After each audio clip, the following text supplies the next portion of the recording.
पहले तो मैं बहुत शुक्रगुजार हूँ कि आपने मुझे आज के इस जलसे के लिए बुलाया। और जैसे बद्र आलम जी के वालिद साहब ने इस क्षेत्र में बहुत काम किया है, इस क्षेत्र में बद्र आलम जी भी एक बहुत महत्वपूर्ण काम कर रहे हैं। वो ये कि समाज की चेतना को एक सही दिशा देने का काम।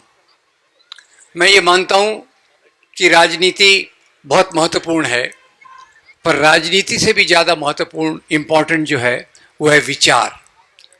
और विचारों के लिए जो आज उन्होंने एक कार्यक्रम तय किया, शहीद आज़म भगत सिंह के जो 23 मार्च को शहादत दिवस आने वाला है, उसके सम्मान में कार्यक्रम, और उसी के साथ साथ बाकी आज़ादी के आंदोलन के शहीदों को भी याद करना, ये एक बहुत महत्वपूर्ण चीज़ है। और आज ये इसलिए महत्वपूर्ण हो रही है कि आज राजनीति से हम बच नहीं सकते। पार्टियों के नाम न ले चलेगा, पर जरा याद रखिए, पार्टियों के नाम लेना जरूरी नहीं है, पर पार्टियों का पैटर्न समझना जरूरी है।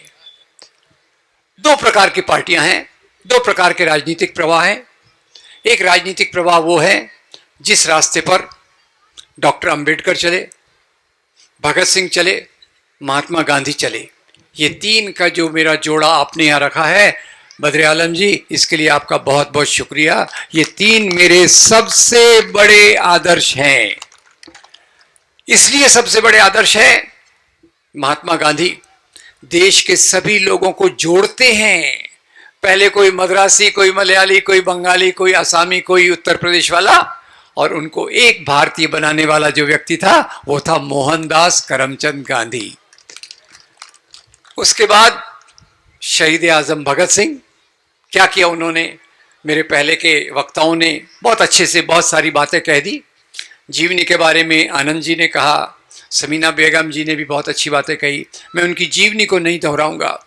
मैं एक सरल बात कहूंगा कि भगत सिंह ने 23 साल 8 महीने की उम्र पे जो काम किया और जो देश के नवयुवकों को रास्ता दिखाया, ये वही रास्ता था, वही जोश था, वही त्याग था जिसके कारण देश को आजादी मिली। इस बात को याद रखिए।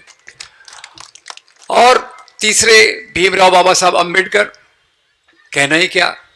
आज हम जिन बातों को लेके चलते हैं, भारतीय संविधान, भारतीय संविधान, भारतीय संविधान, कहने को सब कहते हैं भारतीय संविधान, पर जब करने का मौका आता है तो वो किसी और किताब को नाम लेकर चलते हैं। और वो किताब का नाम आप मुझे बताएंगे? वो किताब जिसको डॉक्टर अंबेडकर ने जलाया था, कौन सी किताब थी? Manusmriti. Thank you very much. तो कहने को है ना, मुंह में राम बगल में कुछ और, तो वो आज की राजनीति चल रही है। अब जहां तक, पहले मैं बहुत सराहना करता हूं, आपने इन तीन विभूतियों के चित्र यहां रखे। फिर मैं आता हूं एक सवाल मेरे पहले के वक्ता का, शुक्ल जी का। शुक्ल जी ने एक बहुत महत्वपूर्ण सवाल उठाया, इसको सोचिएगा। मैं जवाब देने की कोशिश कर रहा हूं, पर इसको आप भी सोचिएगा। उसने कहा, हम स्वतंत्रता सेनानियों को याद कर रहे हैं, उनका आदर कर रहे हैं, उनका गौरव कर रहे हैं, पर स्वतंत्रता सेनानी कौन होता है?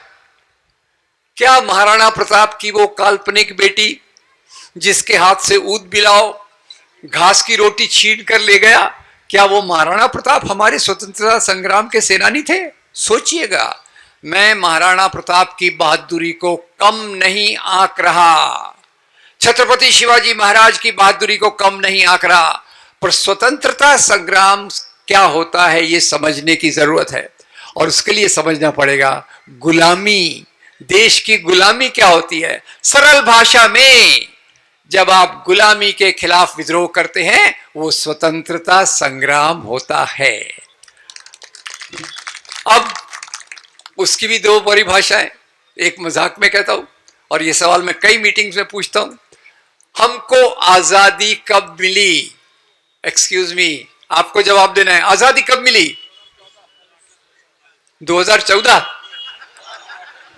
खैर, एक बड़ी एक्टर तो बोलती है जी, मैं आता हूं उस पर। हमको आजादी जो मिली वो 15 अगस्त 1947 को मिली, क्योंकि हम गुलाम थे अंग्रेजों के। जैसे समीना बेगम ने बहुत अच्छे से बताया कि पहले भारत में मुसलमान राजा भी थे, हिंदू राजा भी थे, और मुगलों के काल में तो भारत का जो कंट्रीब्यूशन था जीडीपी का, थैंक यू समीना बेगम जी, आपने बताया कि वो दुनिया के पूरे जीडीपी का 1/4 था।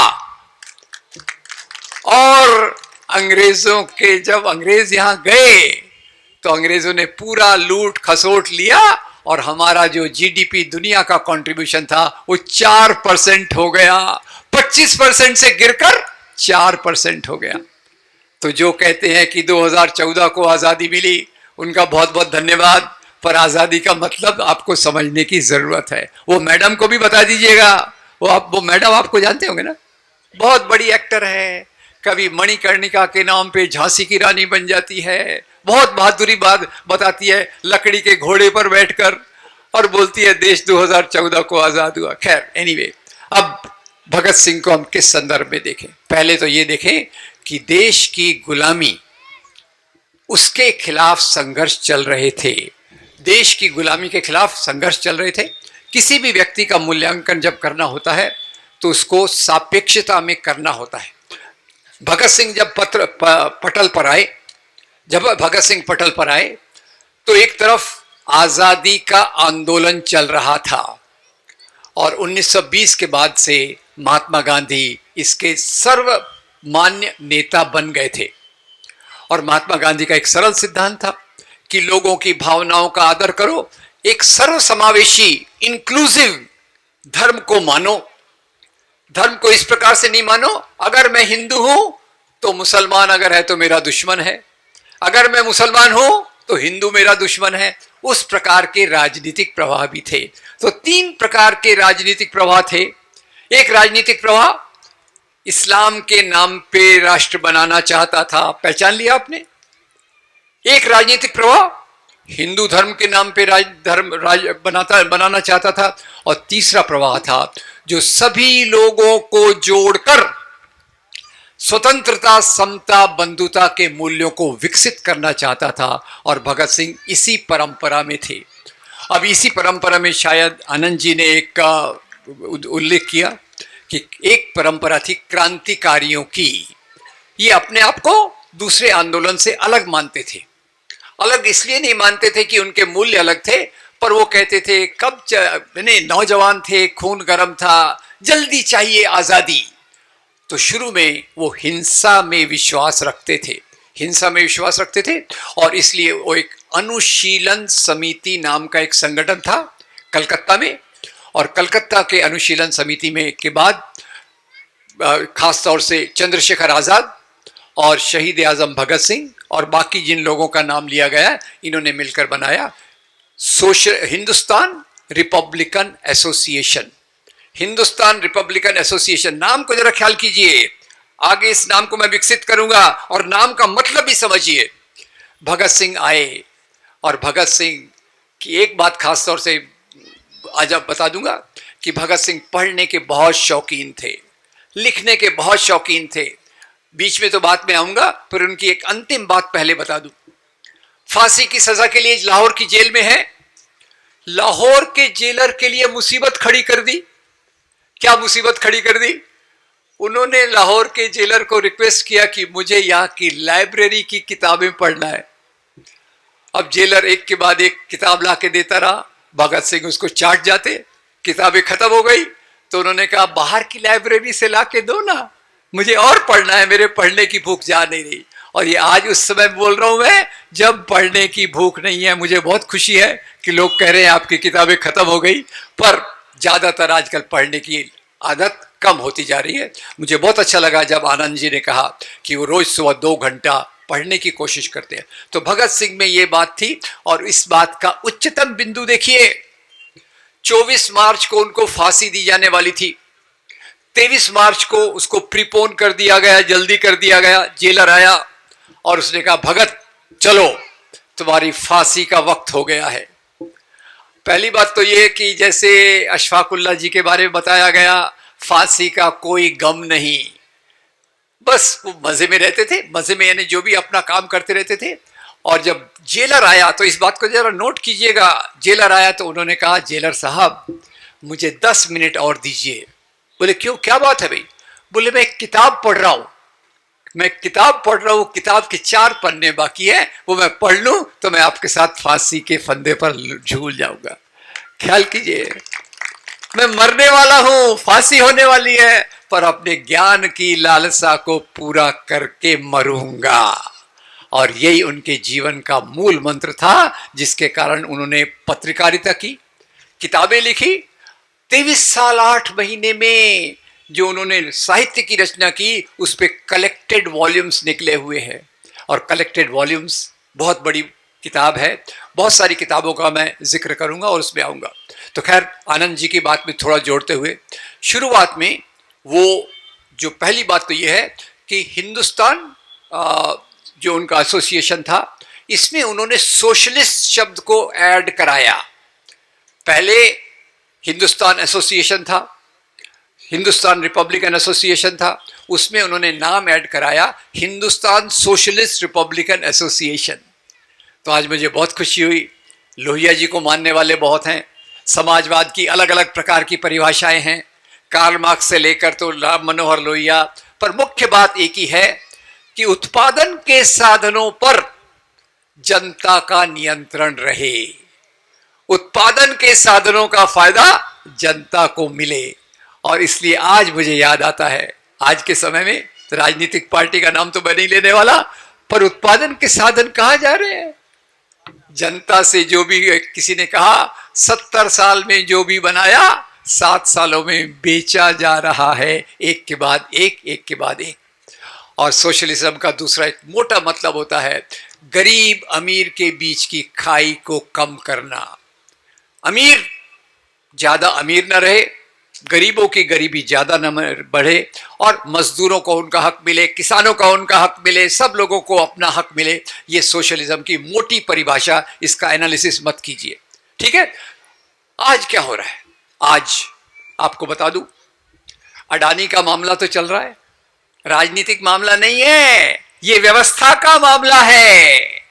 व्यवस्था का क्या मामला है कि आज जो सत्ता का व्यवस्था है, उसमें अमीर लोग अमीर होते जा रहे हैं और गरीब लोग पहले से गरीब होते जा रहे हैं। गरीबी बढ़ रही है। ऑक्सफैम की एक रिपोर्ट को देखिएगा, ऑक्सफैम की रिपोर्ट आई अभी अभी, ऑक्सफैम का संगठन वो रिपोर्ट निकालता रहता है, उसमें उन्होंने कहा देश के 1% लोग देश की 60% संपत्ति पर नियंत्रण करते हैं और देश के 70% लोगों के पास 10% से भी कम संपत्ति है। अब यहां मैं एक बात और ऐड कर दूं, भगत सिंह पर, भगत सिंह के रेफरेंस में हम सब बातों को आज के संदर्भ में देखते जाऊंगा। तो मेरा एक विश्वास है, और यह विश्वास पिछले 1 साल में पहले से ज्यादा मजबूत हो गया। और वो विश्वास क्या है कि जब भी राजनीति को धर्म के कपड़े पहनकर किया जाएगा, जब भी राजनीति के ऊपर धर्म का लेबल लगाया जाएगा, देश का विकास नहीं हो सकता। और ये बात मैं पहले से मानता था। 1993 में बाबरी मस्जिद ढाई गई, तब से मैं बेचैन हो गया कि मजदूरों के अधिकार के लिए मैं काम करने का सोचता रहता था। मैंने कहा मजदूरों के अधिकार कब कहां बचेंगे? अगर डेमोक्रेसी नहीं रही तो किसी के अधिकार कहां बचेंगे? अभी कोई कह रहे हैं कि लोग में डेमोक्रेसी कमजोर हो रही है, वास्तविक में कमजोर हो रही है। डेमोक्रेसी के बगैर हमारे अधिकारों का मिलना असंभव है। और जब भी धर्म के नाम की राजनीति मजबूत होती है, ये बात को ख्याल कीजिए, भगत सिंह के रेफरेंस में भगत सिंह ने धर्म के ऊपर बहुत लिखा है। उनकी किताब है, किताब से डरिएगा मत, किताब का टाइटल डरावना है, पर अंदर जो बातें हैं बहुत अच्छी अच्छी है। किताब का टाइटल है मैं नास्तिक क्यों हूं। मैं यहां नास्तिकता का प्रचार करने नहीं आया हूं। मैं मानता हूं, मैंने गांधी जी की बात की, मौलाना आजाद की बात करूंगा, सब धार्मिक लोग थे, पर भगत सिंह ने धर्म के कौन से पहलू की आलोचना की?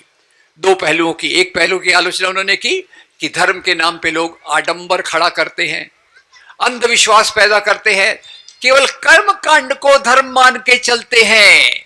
ख्याल कीजिएगा, कर्म कांड यानी धर्म, गलत। धर्म होता है मानवता। धर्म होता है जो हमको मनुष्य को मनुष्य से प्यार करना सिखाए, वो धर्म होता है। और भगत सिंह अपनी किताब में नास्तिक क्यों में पूरे विस्तार में बताते हैं कि कैसे कुछ लोग लोगों के विश्वास का फायदा लेकर अपना धंधा खोल लेते हैं। कभी एक्सरसाइज सिखाते हैं, कभी कुछ पाउडर बेच देते हैं, और कुछ नहीं तो गोमूत्र का धंधा चालू कर देते हैं। और इसी धर्म के नाम पर आपको पता होगा कि एक बहुत बड़े बापू थे, आजकल जेल में हैं, क्या नाम है, और एक वो राम रहीम गुरमीत वगैरह थे ना, क्या थे, इलेक्शन के पहले उनको पैरोल मिल जाता है कि जाओ भाई इस पार्टी का प्रचार करो, जेल में क्या है, कानून तो हमारे हैं। तो ये धर्म के नाम का दुरुपयोग नंबर 1। और धर्म के नाम का दुरुपयोग नंबर 2 जो भगत सिंह के समय भी चल रहा था, और वो था एक तरफ इस्लाम के नाम की राजनीति, इस्लाम के आधार पे नहीं, इस्लाम के नाम पर मुस्लिम राष्ट्र की मांग, और दूसरी तरफ हिंदू धर्म के नाम पर हिंदू राष्ट्र की मांग। क्या भगत सिंह इनके बारे में नहीं जानते थे? जानते थे। क्या भगत सिंह ने मुस्लिम लीग का सहारा लिया, हिंदू महासभा ज्वाइन की? गलत। उन्होंने आंदोलन के साथ ही जुड़े रहे। और उसी में मैं एक बात पहले धर्म के नाम की राजनीति की बता दूं। आपने थोड़ा पड़ोस में भी हुआ थे, पड़ोस आस पड़ोस का भी देख लेते हैं क्या चल रहा है। आपको पता होगा सिलोन श्रीलंका में 10 महीने पहले एक बहुत बड़ा उठाव हुआ। महंगाई, बेरोजगारी, खाने पीने की चीजें की कमी, लोग उठकर गए, श्रीलंका की राष्ट्रपति के घर पे आक्रमण कर दिया वगैरह वगैरह। और उसी के साथ मैंने श्रीलंका का थोड़ा अध्ययन किया। श्रीलंका का अध्ययन करने के बाद मुझे पता चला श्रीलंका में जो राजनीति बड़ी पावरफुली चल रही है वो राजनीति है सिंहला बुद्ध धर्म की। आप जब मुझे बुद्ध की मूर्ति देते हैं, लखनऊ में भी दी थी, यहां भी दी, दिल बाग बाग हो जाता है, क्योंकि गौतम बुद्ध के मूल्य मेरे दिल के सबसे करीब हैं। श्रीलंका में उसी बुद्ध धर्म के आवरण में जो राजनीति हो रही है, उसने वहां के हिंदू तमिलों पे भयंकर अत्याचार किया, मुसलमानों पे अत्याचार किया, क्रिश्चियन पे अत्याचार किया। पिछले 60 साल आजादी के बाद से श्रीलंका में सिंहला बुद्ध धर्म पावरफुल रहा, और उसका क्या हाल हो गया है आप देख लीजिए। नंबर 1। नंबर 2, पड़ोस का देश पाकिस्तान, उसको दुश्मन देश मत मानिए। देश एक होता है, लोग दूसरा होता है। थोड़ा सा लगे हाथ बता दूं, पाकिस्तान जाने का मुझे भी मौका मिला, 8-10 दिन था। 8-10 दिन था, इतने मोहब्बत से, इतने प्यार से लोग मिलते थे, मेरा वजन बढ़ गया। अब जो भी होगा मेरा वजन, उसकी कल्पना आप कर लीजिए। इतनी मोहब्बत से मैं रहा, पर सरकार में गड़बड़ है। सरकार में क्या गड़बड़ है? इस्लाम के नाम की राजनीति, और इस्लाम के नाम की राजनीति के कारण पाकिस्तान का बुरा हाल है। आटा 130 रुपए किलो, एक रोटी 30 रुपए की, और महीने की आय केवल 5,000 या 6,000। अपने आप ही वादा किया गया था ना, मैं पावर में आया तो डॉलर 1 रुपए के बराबर हो जाएगा, था वादा। पर वादा तो करते हैं हमारे, हम ही बोलते हैं भाई जो वादा किया वो निभाना पड़ेगा। इन लोगों पे वो बात लागू नहीं होती। वादा था 1 रुपए के बराबर $1 हो गया, आज मेरे ख्याल से 80 के पार हो गया। तो पाकिस्तान में ये हाल है। और तीसरा हाल, एक पाकिस्तान को देख लीजिए, वहां भी मजहब के नाम की राजनीति मजबूत रही। श्रीलंका को देख लीजिए, मजहब के नाम की राजनीति मजबूत रही। और यही बात 6 दिसंबर 1992 को एक पाकिस्तानी की कवित्री पोएटिस, जो एक पाकिस्तानी डिप्लोमेट की पत्नी थी, फहमीदा रियाज उस समय दिल्ली में रहती थी, और बहुत लिबरल सेक्युलर किस्म की महिला थी। बाबरी मस्जिद के ध्वंस के बाद उन्होंने एक कविता लिखी, भारत को एड्रेस करते हुए, अरे तुम बिल्कुल हम जैसे निकले, हम तो गलत रास्ते पे थे, तुम भी उसी रास्ते पर आ रहे हो। यानी हम तो मजहब के नाम की राजनीति करके देश को बर्बाद कर चुके हैं, तुम उसी रास्ते पर आ रहे हो। और यहां ये बात जो भगत सिंह धर्म की आलोचना, धर्म नहीं, धर्म की प्रैक्टिस की आलोचना। एक तरफ धर्म के नाम पे अंधविश्वास, दूसरे धर्म के नाम की राजनीति। ये दोनों चीजें भगत सिंह की राइटिंग्स में हमको मिलती हैं। और आज लगता है उस 23 साल के लड़के ने कितनी दूरदृष्टि से ये बात कही कि जहां भी धर्म का दुरुपयोग होता है समाज की प्रगति नहीं हो सकती। अब आनंद जी ने बहुत अच्छे से बताया, शुरू में वो हिंसा को मानते थे, सॉन्डर्स का मर्डर किया उनके बारे में भी बताया उन्होंने, पर बाद में वो इस कंक्लूजन पर आ गए कि अगर देश को आज़ादी दिलाना है तो ये अहिंसा के जन आंदोलन के माध्यम से ही आ सकती है। कौन कह रहा है? गांधी नहीं, भगत सिंह कह रहे हैं अगर देश को आज़ादी दिलाना है तो ये अहिंसा के रास्ते वाले जन आंदोलन पे के माध्यम से हो सकती है। और उसके प्रमाण के रूप में भगत सिंह का जो पत्र है, भगत सिंह की जो मीटिंग है, उनके पिता किशन सिंह शायद उनका नाम था, उनके पिता से जो उनकी मीटिंग हुई। किशन सिंह अब खैर आते हैं, बाप का दिल है, बोलते हैं भगत ये क्या कर रहा है तू, 23 साल का है, माफी मांग ले, छूट जाएगा, तेरे सामने पूरी जिंदगी पड़ी है। तो भगत सिंह उनको डांटते हैं, पिता को डांटते हैं, बोले खबरदार आपने जो ऐसी बात कही, मैं ब्रैकेट में लिख देता हूं, मैं सावरकर नहीं हूं जो माफी मांगू, खैर खबरदार जो ऐसी बात की। और उसके बाद मैं क्रांतिकारी हूं, मैंने देश के खिलाफ विद्रोह किया है अपनी आजादी के लिए, इन्होंने तो मुझे फायरिंग स्क्वाड के सामने भून देना चाहिए।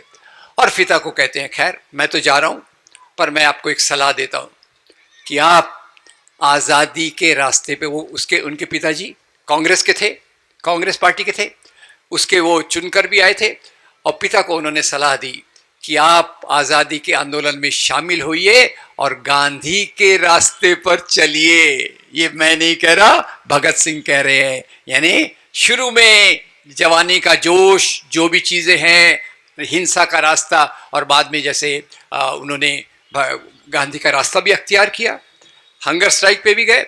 और ये उनका एक अमूल्य योगदान है भारत के इतिहास में। जितने भी क्रांतिकारी हुए हैं सबको सलाम, सबको आदर, पर ऐसा क्रांतिकारी मैंने आज तक नहीं देखा जो 23 साल की उम्र तक लेख लिखता है, किताबें लिखता है, आंदोलन में शरीक होता है। सॉन्डर्स के बाद की दूसरी घटना मैं आपको बता देता हूं कि उस समय 1920 पार्लियामेंट में एक बिल चल रहा था, ट्रेड्स डिस्प्यूट एक्ट। ये क्या एक्ट था? मजदूरों के अधिकारों को दबाने के लिए। अभी आज भी तो पिछले 8-10 साल से मजदूरों के अधिकारों को दबाने वाले बहुत कानून आ रहे हैं। उस समय भगत सिंह, बटुकेश्वर दत्त, उनके साथियों ने सोचा कि हमको देश की जनता को जागरूक करना है, इसीलिए हम असेंबली पर बम फेंकेंगे, और असेंबली पर बम ऐसा फेंकेंगे जिससे किसी की मृत्यु न हो। ख्याल कीजिए। और उसके लिए एक बहुत बेहतरीन किताब है, बहरों को सुनाने के लिए धमाके की जरूरत होती है।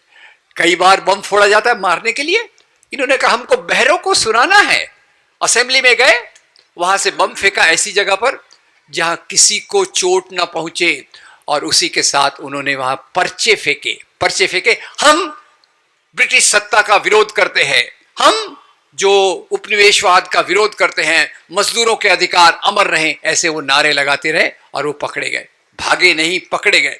और फिर उनकी स्ट्रैटेजी क्या थी, ये क्यों किया जाए?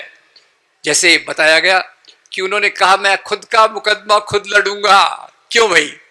अभी आजकल तो गोदी मीडिया है, लोगों की बात जनता तक पहुंचती नहीं है, इसलिए आपको सोशल मीडिया शुरू करना चाहिए। तो उन्होंने कहा हमारी आवाज जनता तक पहुंचाने का एक ही माध्यम है, वो है कोर्ट में हमारी बहस। अगर हम पे मुकदमा चलेगा, हमको मौका मिलेगा कि हम जज के सामने अपनी बात रख सकेंगे, और अखबारों को वो कवर करना पड़ेगा, मजबूरी से कवर करना पड़ेगा। तो इसलिए आप भगत सिंह के जो बयान कोर्ट में उन्होंने दिए थे वो हमारे लिए एक टेक्स्ट बुक है। टेक्स्ट बुक है और उनका तरीका हमारे लिए ये तरीका है। अगर गोदी मीडिया आपकी बात को नहीं लेता, दूसरे रास्ते अपनाइए।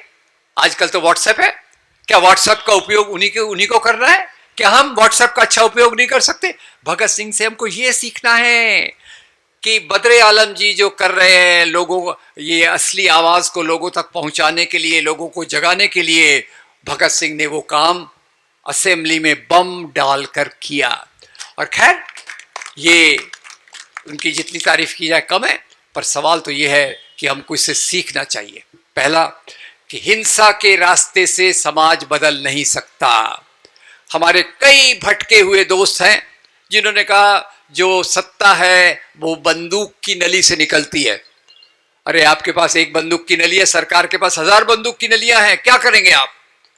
और इसीलिए महात्मा गांधी जी ने जो सत्याग्रह का आविष्कार किया था, वो सत्याग्रह का रास्ता अंबेडकर जी ने भी अपनाया। आपको याद होगा, उस समय दलितों को कुओं पर पानी पीने का अधिकार नहीं था। आई होप आज है। तो उन्होंने एक आंदोलन किया था, चौदार तालाब का आंदोलन, और उसको चौदार सत्याग्रह बोलते हैं। और इसी के साथ साथ उन्होंने कालाराम मंदिर का भी आंदोलन किया था। तो ये रास्ते जो हमारे लिए बहुत ज़रूरी है। तो आज के संदर्भ में हम क्या देखें? अब कई बार आरोप लगाए जाते हैं गांधी पर। थोड़ा भगत सिंह से संबंधित कहता हूँ कि एक बात बहुत लोकप्रिय बनाई गई है कि गांधी ने भगत सिंह को फांसी से बचाने के लिए कुछ नहीं किया। बड़ा हैरान हूँ। अभी आपको पता है, मुझे बहुत शर्म आती है, एक बहुत बड़े प्रगतिशील थे, उन्होंने अभी एक फिल्म बनाई, उसमें गोडसे का महिमा मंडन किया गया।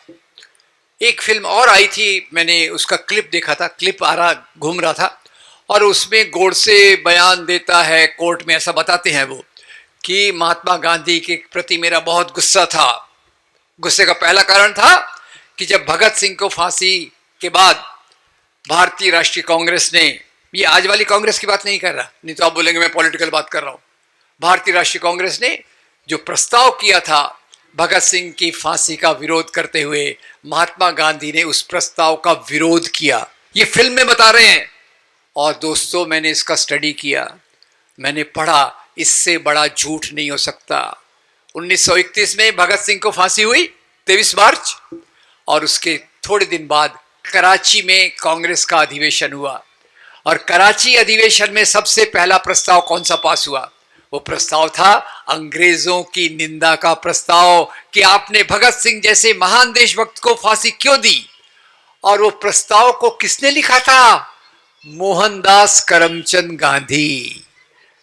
गांधी भगत सिंह के रास्ते अलग थे, पर दोनों जानते थे कि अगर हम देश की आजादी के लिए नहीं जुड़ सकते तो हम कोई काम नहीं कर सकते। इसलिए महात्मा गांधी ने यह प्रस्ताव पास कराया। और उसके पहले भी बता दूं, पहले तारीख में मैं आगे पीछे हो सकता हूं, फांसी के 1-2 हफ्ते पहले महात्मा गांधी ने वॉइसरॉय को लेटर लिखा कि आप भगत सिंह को फांसी दे रहे हैं, ये गलत है, क्योंकि भगत सिंह ने जो काम किया निजी स्वार्थ के लिए नहीं किया, उन्होंने देश की भावना के लिए, देशभक्ति के लिए इस प्रकार का काम किया था। तो आप उसकी फांसी की सजा को मुलतवी कर दीजिए, पोस्टपोन कर दीजिए, रद्द कर दीजिए। वॉइसरॉय का जवाब नहीं आया। फिर से लेटर लिखा उसी बात को दोहराते हुए, और बाद में वॉइसरॉय लॉर्ड इरविन वॉइसरॉय अपने फेयरवेल स्पीच में कहते हैं, जब गांधी जी ने मुझे पत्र लिखा कि भगत सिंह की सजा को माफ कर दो, तो मैं सोचने लग गया कि अहिंसा का इतना बड़ा पुजारी मोहनदास करमचंद गांधी भगत सिंह के लिए माफी मांग रहा है, मैं क्या करूं, मैंने सोचना चाहिए। तो उन्होंने, खैर वॉइसरॉय के ऊपर भी थी ब्रिटिश काउंसिल, गुलामी तो इसीलिए थी, उनको ऑर्डर कहां से लेना पड़ता था? ब्रिटिश प्राइम मिनिस्टर से। उन्होंने उधर रेफर किया, तो ब्रिटिश प्राइम मिनिस्टर ने रिफ्यूज कर दिया कि इनको फांसी की सजा माफ नहीं कर सकते। कारण क्या? कारण ये कि पंजाब के जो पुलिस ऑफिसर्स थे, उन्होंने पत्र लिखा था ब्रिटिश सरकार को कि अगर भगत सिंह की सजा को माफ किया गया तो हम अंग्रेज ऑफिसर जो पंजाब में काम करते हैं, जिनका साथी सॉन्डर्स को इसने मारा था, हम सब सामूहिक रूप से त्याग पत्र दे देंगे। समझिए इस बात पे आज कितना प्रोपेगेंडा हो रहा है गांधी के खिलाफ कि गांधी ने भगत सिंह को नहीं बचाया। और मुझे लगता है जितनी कोशिश हो सकती थी गांधी ने एड़ी चोटी का जोर लगाया भगत सिंह को बचाने के लिए, और जब नहीं भी बचा सके तो कांग्रेस में उन्होंने सबसे पहले प्रस्ताव पास कराया अंग्रेजों की निंदा का प्रस्ताव। तो ये उनके जीवन की सच्चाई है। मैं जहां भी जाता हूं लोग कहते हैं इसने भगत सिंह को नहीं बचाया नहीं बचाया। और भगत सिंह का भी अभी देखिए उनके बहुत सारे लेखों का जिक्र हुआ। एक लेख में भगत सिंह की दूरदृष्टि देखिए, वो उस समय के कीर्ति नाम या उसमें जहां भी उन्होंने लिखा था लेख में लिखा आज के नेता और उनकी खासियत, इस आधार पे लेख लिखा। और उन्होंने अंत में कंक्लूड किया आज युवकों के सामने सबसे आदर्श नेता जो है वो है जवाहरलाल नेहरू। अब आपको हैरानी हो रही होगी, एक Bhagat Singh Hindustan Socialist Republican Association वाला वो बाकी नेताओं की तुलना में एक तरफ गांधी की तारीफ कर रहे हैं, दूसरी तरफ जवाहरलाल नेहरू की तारीफ कर रहे हैं। वो कह रहे हैं जवाहरलाल नेहरू को आधुनिक समझ है, और ये बात हमको बाद में देखने को भी मिली। तो जो मैं बात कर रहा था कि उनकी इस बात के साथ साथ जो प्रचार किया जा रहा है, गलत प्रचार किया जा रहा है, ये हमारे लिए बहुत नुकसान वाला है। फिर से उस बात पर आता हूं, मैं नास्तिक क्यों हूं। भगत सिंह की किताब तो खैर दुनिया में आपको पता होगा कि गौतम बुद्ध जिसको अंग्रेजी में कहते हैं एग्नोस्टिक, नास्तिक के करीब थे। गौतम बुद्ध को तो हम बहुत मानते हैं, गौतम बुद्ध को बहुत मानते हैं, गौतम बुद्ध को ही हम भगवान बना देते हैं, जबकि गौतम बुद्ध ने ब्रह्मा के अस्तित्व में विश्वास नहीं किया। गौतम बुद्ध ने कहा ये जगत सत्य है। दूसरे जो ब्राह्मणवादी दार्शनिक थे वो कहते थे जगत मिथ्या, आप और मैं क्या है, केवल एक ही सच्चाई है वो है ब्रह्मा।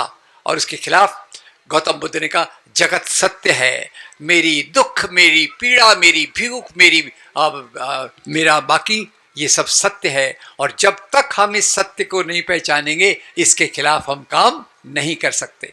खैर मैं पाकिस्तान की बात कर रहा था, बांग्लादेश की बात कर रहा था, फिर बाबरी मस्जिद बीच में मैं लाया, और उसके बाद आगे देखिए कि भारत और पाकिस्तान की तुलना कीजिए, और यहाँ भगत सिंह की दूरदृष्टि देखिए जब वो जवाहरलाल नेहरू को, युवकों को संदेश देते हैं कि आपको जवाहरलाल नेहरू को फॉलो करना चाहिए। आज़ादी के बाद इस्लाम के नाम पर पाकिस्तान बना और भारत बना धर्मनिरपेक्षता के आधार पर। भारत बना धर्मनिरपेक्षता के आधार पर। जो देश इस्लाम के नाम पर बना बाद में दो टुकड़ों में टूट गया। कई लोग जो धर्म के नाम की राष्ट्र की वकालत करते हैं इस बात को नहीं देखते कि धर्म तो मानवता का सिद्धांत है। धर्म देश का आधार नहीं हो सकता, देश का आधार केवल संविधान, और केवल संविधान हो सकता है जो हमको बराबरी के मूल्य देता है। फिर पाकिस्तान बना। पाकिस्तान और भारत की कल तुलना करके देख लिए। अभी पिछले 15-20 साल से तो मैं ये थोड़ा बोलने में डर करता हूँ, पर आप देखिए कि आज़ाद भारत में नेहरू के रास्ते पर चलकर, अंबेडकर के रास्ते पर चलकर भारत ने क्या उपलब्धि नहीं की।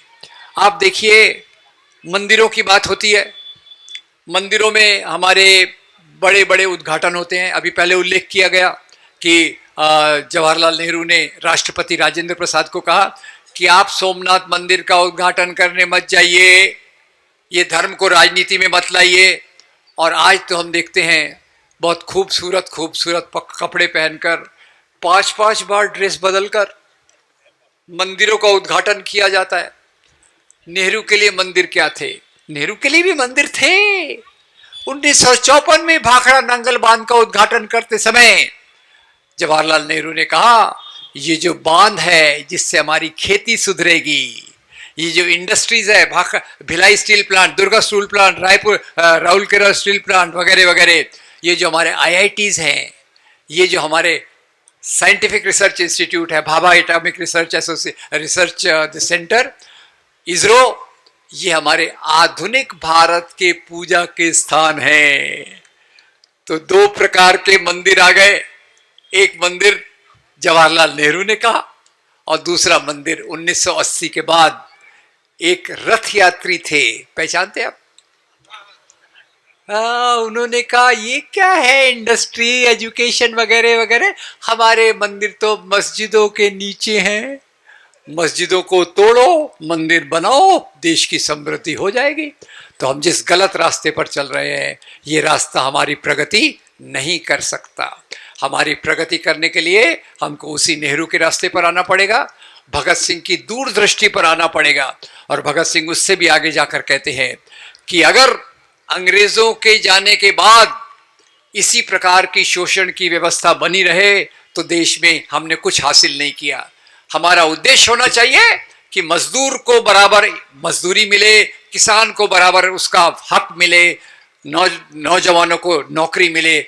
और वो इस समाज की कल्पना करते थे जिसको मोटे तौर पर मैं समाजवाद कहूंगा। समाज की नीतियों का निर्धारण दो चार पूंजीपतियों के हाथ में ना हो। कुछ पूंजीपति तो बन रहे हैं, कुछ तो फिर जो सरकार के करीब होते हैं वो बहुत बड़े हो जाते हैं। इसलिए हिंडनबर्ग की रिपोर्ट भी आती है तो भी हम उसके बारे में ज्यादा बात नहीं करते, उससे उलझाने के लिए इधर उधर ले जाते हैं। तो भगत सिंह के समाजवाद के सपने के बारे में आप क्या कहेंगे? ये मैं आपसे सवाल कर रहा हूं। केवल पार्टी को समाजवादी पार्टी कहना सफिशिएंट नहीं है। समाजवाद का मतलब होता है कि आप गरीबों के अधिकार, मजदूरों के अधिकार, किसानों के अधिकारों के लिए संघर्ष करें और एक बेहतर जीवन को बना सके। अब मैं कल्पना में आता हूं, अगर भगत सिंह आज यहां खड़े होते, आज के हालात में अगर भगत सिंह होते तो वो क्या बोलते आपको?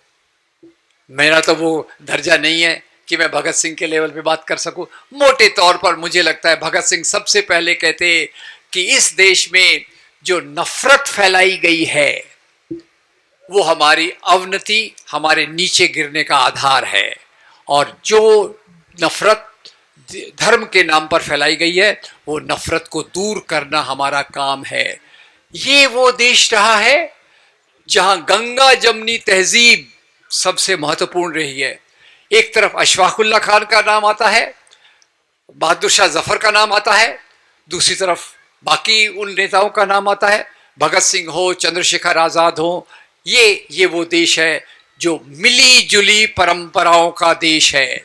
तो मुझे लगता है अगर आज बद्र आलम जी भगत सिंह को यहां ला सकते तो भगत सिंह आपको कहते सबसे पहले धर्म के नाम पे जो नफरत है उसको समाप्त करो, और ये नफरत के बदले वो मोहब्बत पैदा करो इंसान से इंसान के बीच में जो यहां सदियों से रहती थी। वो संस्कृति को ले आओ जहां मुगल दरबार में, मुगल महलों में जश्न ए चरागा मनाया जाता था। मेरा इशारा किस तरफ है? दिवाली, जश्न ए चरागा। जहां सूफी संत की दरगाहों पर, सूफी संत की खानका पर होली मनाई जाती थी, जहां उस प्रकार के उस्ताद रहते थे। उस्ताद बिस्मिल्लाह खान जो हिंदुओं के पवित्र शहर बनारस में, हिंदुओं की पवित्र नदी गंगा के किनारे, हिंदू मंदिरों की सीढ़ियों पर देवी देवताओं को समर्पित करके शहनाई की कला को विकसित करते थे। ये वो देश है। और इस देश का उदाहरण देते हुए मैं एक और, मेरा बहुत प्यारी चीज है, पता नहीं आप में से कितने लोगों को पता है, एक बीबीसी के एक सर्वे का मैं उदाहरण हर जगह देता रहता हूं। देश में हिंदू मुसलमान का मेल जोल कितना था देखना है तो इसमें देख लीजिए। बीबीसी ने एक बार सर्वे करवाया कि एनआरआई इंडियंस जो हैं उनमें जो लोग हिंदू लोग रहते हैं उनमें लोकप्रिय भजन कौन से हैं। 10 लोकप्रिय भजन, 10 लोकप्रिय भजन में जो निकले उसमें 6 भजन गाने वाले थे मोहम्मद रफी। 6 भजन में से 5 भजन का संगीत देने वाले नौशाद अली, 4 भजन लिखे शकील बदायूनी ने, 3 भजन लिखे साहिर लुधियानवी ने। और उसका एक उदाहरण मैं आपको दे दूं, बैजू बावरा, मन तड़पत हरि दर्शन को आज, लिखने वाले का नाम शकील बदायूनी, गाने वाले का नाम मोहम्मद रफी, संगीत देने वाले का नाम नौशाद अली। ये मेरा इंडिया है जिसको वापस लाने की अपील भगत सिंह के नाम पर मैं आपके सामने कर रहा हूं। जब तक हम धर्म के नाम पर नफरत की दीवारों को नहीं तोड़ेंगे, देश का विकास होना असंभव है। जिस पार्टी को आपको वोट देना है दे दीजिए, पर हिंदू मुस्लिम, हिंदू क्रिश्चियन, क्रिश्चियन मुस्लिम, इनमें जब मोहब्बत की बात हम पैदा नहीं करते, आप भूल जाइए कि देश का विकास होगा, भूल जाइए गरीबी दूर होगी, भूल जाइए कि नौजवानों को रोजगार मिलेगा। इसलिए भगत सिंह की कल्पना करते हुए मैं आज कहता हूं, एक धर्म के नाम की नफरत को खत्म कीजिए, और उसके लिए केवल भगत सिंह की जयंती मनाना, उनकी शहादत का दिवस मनाना काफी नहीं है। मैं भगत सिंह के रास्ते पर चलकर क्या कर सकता हूं, ये हम में से हर एक व्यक्ति को सोचना चाहिए। लेक्चर अच्छा हुआ, मीटिंग अच्छी हुई, मुबारक हो, ये सफिशिएंट नहीं है। हम में से अगर भगत सिंह अपनी जिंदगी का 100% देश के लिए दे सकते हैं, तो क्या हम जैसे सामान्य लोग अपनी जिंदगी का 2%, 5%, 10% समाज के लिए नहीं दे सकते? और इतने सारे लोग अगर समाज के लिए देंगे तो निश्चित रूप से हम अपनी कम्युनिटी में मोहब्बत की बातों के लिए काम करेंगे, गरीब लोगों के, मजदूरों के, किसानों के आंदोलन का साथ देंगे, उनके साथ जुड़कर खड़े रहेंगे, और जो हमारा लोकतंत्र है उसको मजबूत करने के लिए, संविधान को मजबूत करने के लिए हम क्या अपनी कम्युनिटीज में कार्यक्रम कर सकते हैं। ये तो बहुत बड़ा कार्यक्रम है, विशाल कार्यक्रम है, पर हम में से हर एक, क्या हम व्हाट्सएप ग्रुप बना सकते हैं जिसमें से अच्छे मैसेजेस लेकर हम लोगों तक पहुंचाए। भगत सिंह ने सोचा था मैं कोर्ट में बयान दूंगा, पूरी दुनिया में मेरा, देश में मेरा बयान चला जाएगा। आज वो पॉसिबल नहीं है। तो क्या हम में से हर एक व्यक्ति व्हाट्सएप ग्रुप बना सकता है, अच्छे मैसेजेस को आगे ले जा सकता है, और उसके लिए बहुत सारे वीडियो हैं, बहुत सारे बाकी साधन हैं जिसका आप उपयोग करेंगे ऐसा। और अंत में मेरी अपील है, आज यहाँ से हम एक अपने आप को प्रॉमिस करें कि भगत सिंह का मैं आदर करता हूँ, और वो आदर तभी सच्चा साबित होगा जब मैं उनके रास्ते पर चलकर समाज के लिए, समाज की एकता के लिए, समाज में समाजवाद आने के लिए काम करूँगा। Thank you very much.